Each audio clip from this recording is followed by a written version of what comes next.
Okay, picture this. A kid runs up to you, their face just beaming with pride, and they're holding a drawing. They look up at you, waiting for your reaction.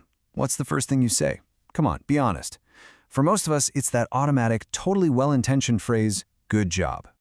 I mean, it feels like the right thing to say, right? It's encouraging, it's positive. But what if I told you that this simple little phrase, a phrase we repeat thousands of times, might actually be doing more harm than good? That it could be, quietly undermining your child's motivation and resilience. So this is what a lot of parenting experts are calling the good job trap. And look, it's not about your intention. That's always coming from a good place. It's all about the subtle but really powerful message that's hidden inside that praise. And over time, believe it or not, that message can totally change how a child sees themselves and what they think they're capable of. So what's really happening under the hood here? Well, when praise is always tied to an outcome, the perfect drawing, the A+ on the test, the hidden message starts to sink in. And that message is, I am valuable when I perform well. See how that works? It shifts their whole focus from the actual joy of doing something to just chasing that external approval. Okay, let's really get into this, because the psychology behind it is absolutely fascinating. Why in the world does a phrase that seems so positive actually backfire and have these unintended consequences for a kid's developing mind? Okay, so first off, it creates what's called a validation loop. Basically, kids can become little praise junkies, right? They start doing things not because they love it, but for that pat on the head or the compliment. Then there's the fear of failure. Think about it. If you're always told you're so smart, what happens when you face a really tough problem? You might just give up because you don't want to risk losing that smart label.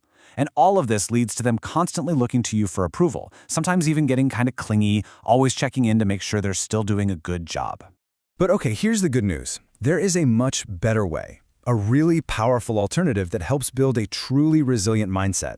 And it's an approach you see in places like Finland, which is famous for raising these super self-reliant, capable kids. And the secret? Well, it's not really a secret at all. It's a solid, well-researched idea from psychology. And it's all about fostering what's called a growth mindset. So what is that?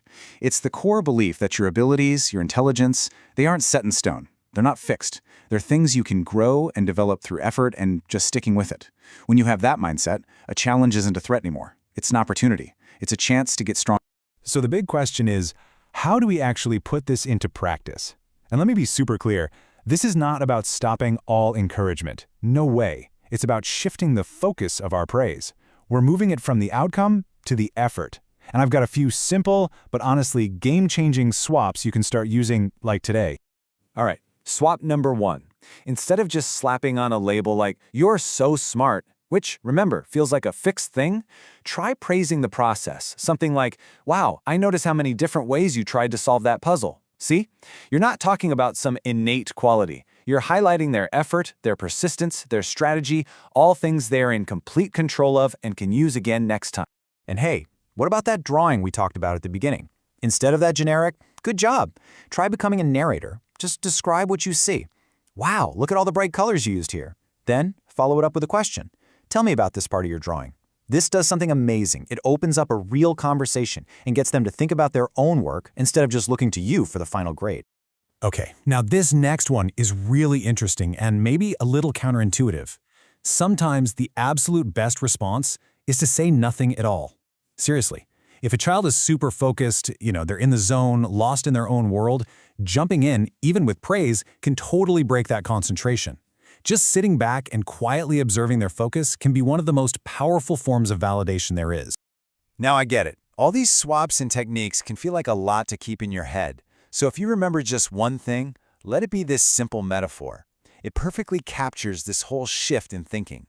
It's all about asking yourself, are my words a trophy or are they a mirror? Think about it like this. A good job is a trophy. Yeah, it feels good to get one, but you only get it if you win, and its value is totally external. But effort-based praise, that's the mirror. Your words reflect their own hard work back at them. You're showing them their own strength, their own persistence, and that builds a kind of internal motivation that lasts long, long after a trophy gets dusty on a shelf. Because at the end of the day, the goal here is to help our kids build a strong, resilient inner voice. And the words they hear from you today literally become the foundation for that inner voice tomorrow. So by shifting our praise from the outcome to the effort, we're doing so much more than just complimenting a drawing. We're helping them build an inner voice that says, you know what? I am capable, I can do hard things, and my effort matters way more than anyone's applause. And really, what could be a better job than that?